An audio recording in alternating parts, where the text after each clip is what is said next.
আলাইকুম। সরকারি চাকরিতে বড় নিয়োগের ঘোষণা আসছে। বাংলাদেশ জার্নালের একটি রিপোর্ট পড়ব আজকে। তার আগে সরকারি চাকরির সব ধরনের আপডেট ও সুযোগ সুবিধা সহ সব আপডেট সবার আগে পেতে চ্যানেলটি সাবস্ক্রাইব করে রাখুন।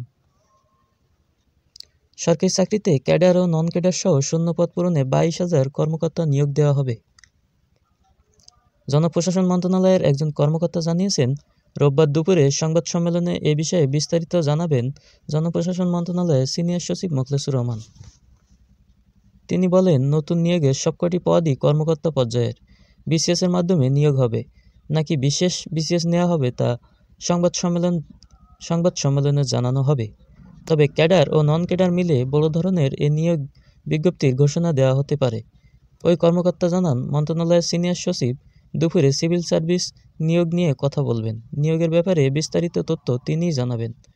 তো এই ছিল আজকের আপডেট।